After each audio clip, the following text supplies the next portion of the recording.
Welcome to Low-Key PD. In this tutorial, I'm going to show you how you can email event details to different people. So you're on your Google Calendar homepage, you find the event that you'd like to email, click on it, and then click on the little email icon right here. And when you do that, you can add the email addresses that you want.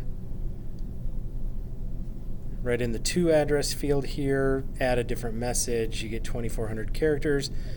You can decide whether or not you want to send yourself a copy of this email. You can change the heading if you want. Otherwise, the default subject line will just be the name of the event. But if you want to reach out to someone and let them know what these event details are, it's pretty easy to just pop up an email and send that on its way.